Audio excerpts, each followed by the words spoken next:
1999년, 지금으로부터 무려 25년 전, 심슨 한 편을 보면 아주 소름 끼치는 장면이 나옵니다. 호머 심슨이 타고 있는 차가 보이시죠? 바로 전기차입니다. 그 당시 사람들은 그 장면을 보고 웃었습니다. 전기차? 휘발유차도 빡빡하게 굴러가는데 배터리로 차를 굴린다고? 그건 만화니까 가능한 거지. 모두가 장난처럼 황당한 설정이라며 웃어 넘겼죠. 그런데 지금은 어떤 상황이 벌어지고 있나요? 2020년 한 해 동안 테슬라 주가는 무려 743% 폭등했습니다. 말 그대로 상상도 못한 기적 같은 숫자죠. 그리고 그 주인공 일론 머스크는 순식간에 세계 최고 부자가 되어버렸습니다. 만약 1999년에 누군가가 앞으로 20년 뒤엔 전기차 회사가 세계 자동차 산업을 뒤집고 그 회장의 재산이 전 세계 1위가 된다라고 말했다면 아마 사람들은 이렇게 말했을 겁니다. 야, 그건 영화나 애니메이션에서나 가능한 소리야. 그런데 심슨은 이미 그걸 보여줬던 겁니다. 심슨을 보고 테슬라를 샀던 초기 투자자들은 부자가 됐죠. 더 놀라운 건 거기서 끝이 아니라는 겁니다. 심슨은 자율주행 기능까지 등장시켰습니다. 운전대에 손을 얹지 않고 차가 스스로 도로를 달리는 장면. 1999년에 그걸 본 시청자들은 황당해서 피식 웃었겠죠. 야, 차가 알아서 운전한다고? 그럼 운전면허는 뭐 하러 따? 하지만 지금 우리는 매일 뉴스에서 봅니다. 테슬라 오토파일럿, 구글 웨이모, 애플카 프로젝트. 실제로 자동차가 스스로 운전하는 시대가 눈앞에 다가온 겁니다. 만약 그 시절 누군가가 앞으로는 사람이 운전대를 잡지 않아도 된다. 차가 알아서 길을 찾는다고 말했다면 주위 사람들은 그를 정신병원으로 보냈을지도 모릅니다. 그런데 심슨은 이미 그 장면을 그려냈습니다. 여기서 끝이 아닙니다.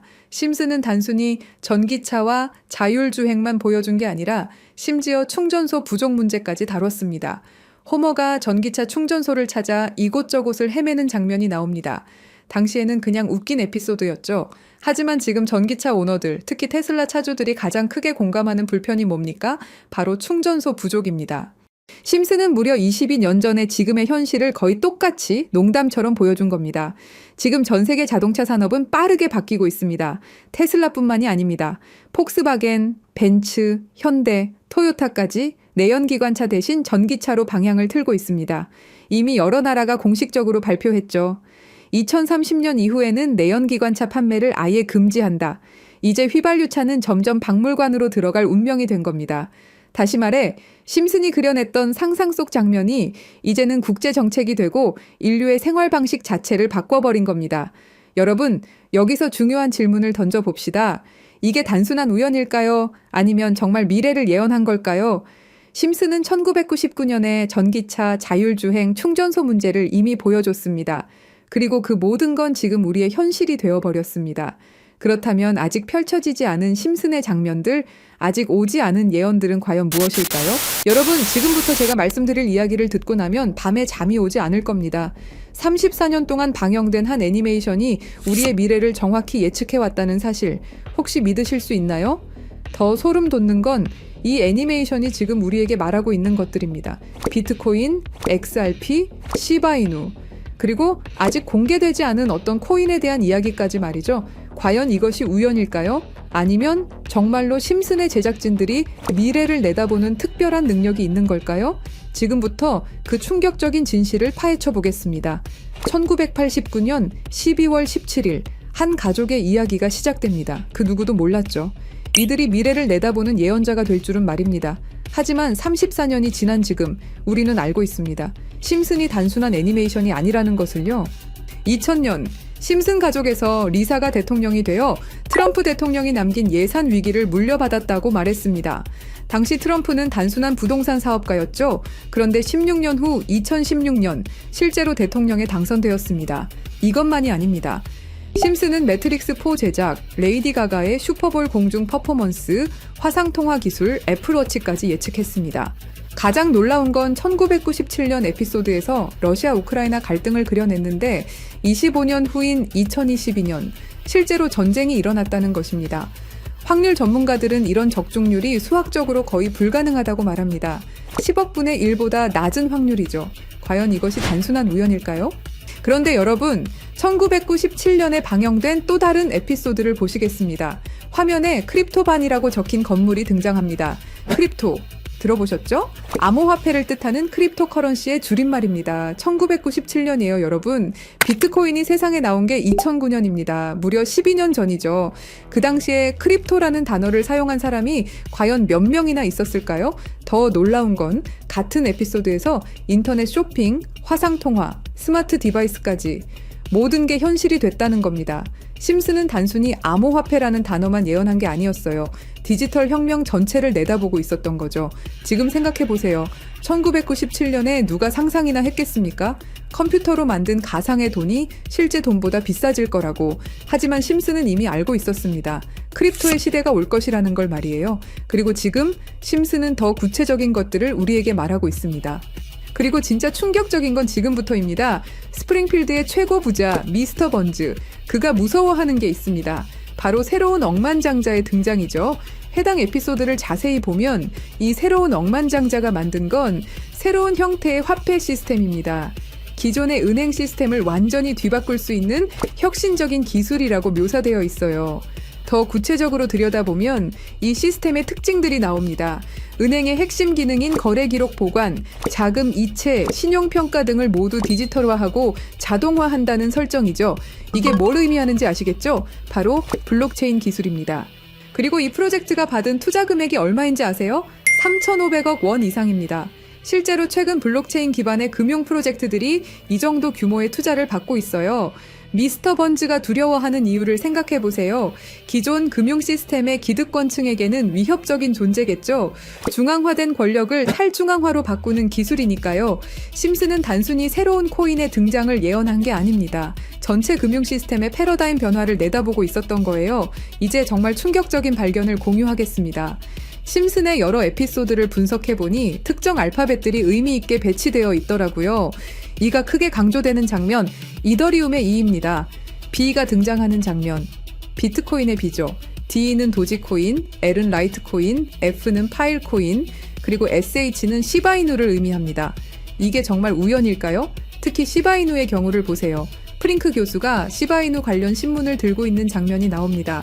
그리고 실제로 최근 저스틴 선이라는 거대 투자자가 시바이누를 대량으로 매집했다는 뉴스가 나왔어요. 더 놀라운 건 각 코인의 등장 순서가 실제 시장에서의 주목받는 순서와 비슷하다는 점입니다. 비트코인이 먼저 나오고 이더리움이 뒤따르고 알트코인들이 차례로 등장하는 식으로 말이에요. 그리고 여기 밑에 다 풀어놓은 방정식의 마지막 퍼즐 Q, E, W, 저는 지금 이 부분에 집중해 볼 필요가 있다고 생각합니다. 위에 코인들이야 이미 이전에 발견하셨던 분들은 큰 수익을 내셨지만 아직까지 Q, E, W 이 부분에 대해서는 의문점들이 많이 남아있죠. 그리고 미스터 번즈가 두려워하는 이유, 이걸 생각해보면 암호화폐 기술 중에 뭐가 있었죠? 맞습니다. 금융권들이 두려워하는 기술인 디파이와 스마트 컨트랙트가 있겠죠. 그럼 이 칠판의 Q, E, W는 무엇을 의미하느냐 이겁니다. 그리고 저희 팀이 지속적으로 파본 결과 리스트들이 하나둘 정리되면서 제일 유력한 하나가 들어왔습니다. 그리고 Q, E, W는 세 가지 코인이 아니라 세 가지를 교집합시킬 수 있는 단서였던 것도요. 일단 Q는 QIB 그룹이라고 불리는 중동 카타르의 대표적인 이슬람 금융기관이 있습니다. 글로벌 금융시장에서도 영향력이 굉장히 좋은 것으로 알려져 있고 더 중요한 건 QIB가 이미 2019년부터 블록체인 기반 무역금융 플랫폼 개발에 투자해왔다는 사실입니다. 그리고 E는 당연히 디파이와 스마트 컨트랙트의 넘버원 이더리움이고요. 최근에 다시 한번 이 분야가 떠오르고 있다는 사실을 아셔야 되고 특히 국경 간 송금과 무역 결제에서 스위프트 시스템의 강력한 대안으로 부상하고 있습니다. 마지막 W는 인도의 최대 거래소 와지르X입니다. 인도 암호화폐 거래소 중에서는 단연 1등이고 인도를 넘어서 글로벌 거래소로 평가받고 있죠. 그리고 놀랍게도 이 세 개의 카테고리를 집요하게 파봉열과 교차되는 하나의 지점을 발견했습니다. Q, E, W 중 먼저 Q를 보시면 카타르는 2018년 이후 중앙은행 및 금융당국이 암호화폐 관련 어떤 서비스도 제공하지 못하게 전면 금지했습니다. 그렇게 까다롭던 카타르가 이제 슬슬 변화의 바람이 불기 시작했는데요. 다시금 블록체인 기술을 사용할 수 있는 방안을 모색 중이고 금지를 풀고 암호화폐로 하여금 새로운 시대를 받아들일 준비를 하고 있습니다. 그 이유는 뭘까요?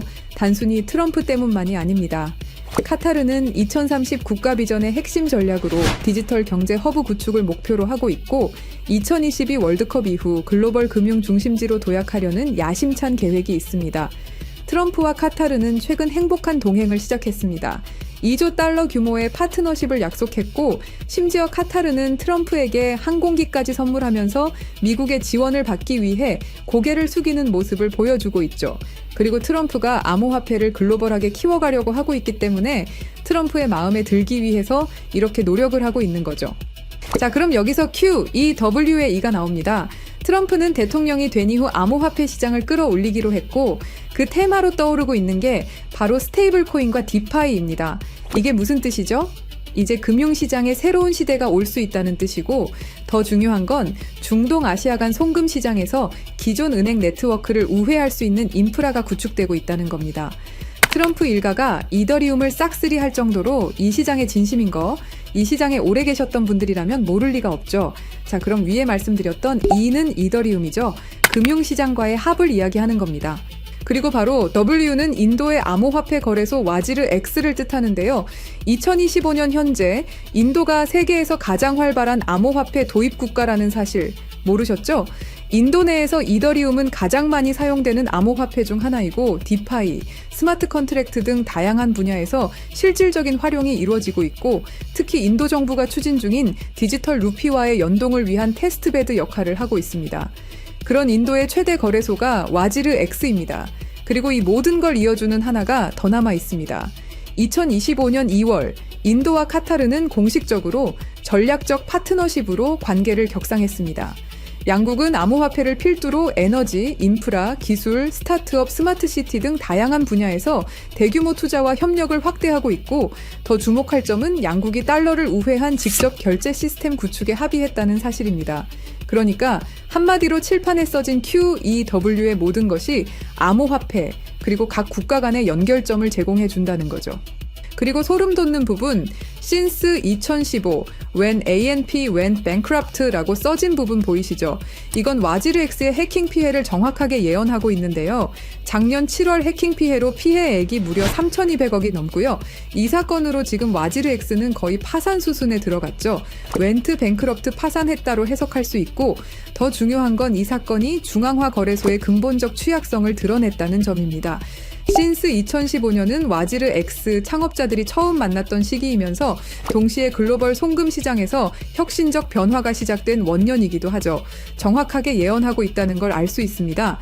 그리고 이 모든 해킹의 피해액을 이더리움으로 전환했죠. 자, 이렇게 모든 것들이 맞아 떨어져 가고 있는데 그럼 여기서 말하는 게 이더리움이냐? 그건 아닙니다. 진짜 답은 바로 이겁니다. Q, E, W가 모두 이 코인으로 수렴되는 완벽한 이유를 말씀드리겠습니다.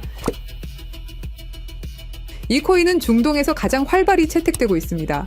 카타르 QIB 그룹은 이 코인의 지분 증명 방식이 이슬람 금융 원칙에 완벽히 부합한다고 판단했죠. 몇 년 전부터 구축된 중동 파트너십이 이걸 뒷받침합니다.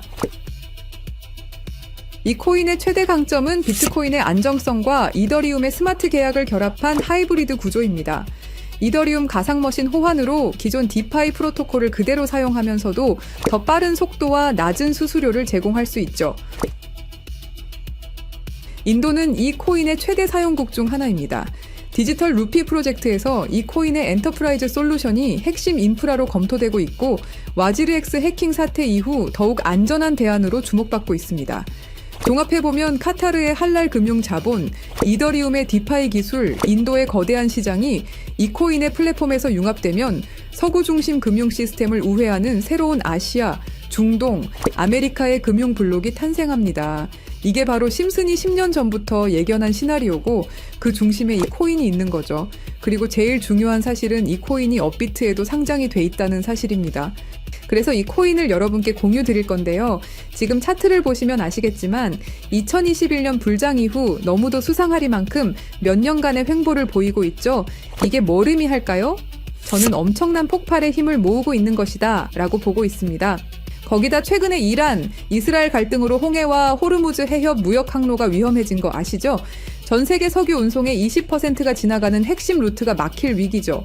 물리적 무역 항로가 막히면 카타르가 디지털 금융 네트워크로 우회 전략을 선택할 수 있는데요. 그럴 때 이 코인이 할랄 파이낸스 호환성에서 완벽한 해결책이 될 수 있고요. 그럼 자연스럽게 카타르와 인도 거래에서 에너지 대금을 이 코인으로 결제가 가능하고요. 인도의 디지털 루피를 이 코인 기반으로 확장 가능합니다. 그럼 중동 전체가 제재 우회용으로 새로운 결제 시스템을 찾기 시작할 거고 당연히 이 코인이 선택될 확률이 높다는 거죠. 자, 그래서 제가 엄청난 시간을 들여서 파헤친 이 코인 여러분들에게 한 분도 빠짐없이 공유 드릴 건데요. 공유 드리기 전에 구독과 좋아요 한 번씩 눌러주시길 부탁드리겠습니다. 여러분들의 클릭 한 번이 제 채널 성장에 엄청난 도움이 되기 때문에 기브앤테이크 꼭 부탁드리고요. 댓글에 시작이라고 남겨주시고 화면에 보이시는 영상 설명란과 고정 댓글에 있는 링크를 통해서 간단한 양식 작성해 주시는 모든 분들에게 이 코인 한 분도 빠짐없이 알려드릴 것을 약속드립니다. 암호화폐 시장은 우리가 생각하는 것 이상으로 숨겨진 계획들이 많습니다. 그리고 이건 그 수많은 계획 중에 하나일 뿐입니다. 저희 팀은 계속해서 파헤쳐 나갈 것이고 그 모든 여정을 구독자 여러분과 함께 하겠습니다. 감사합니다.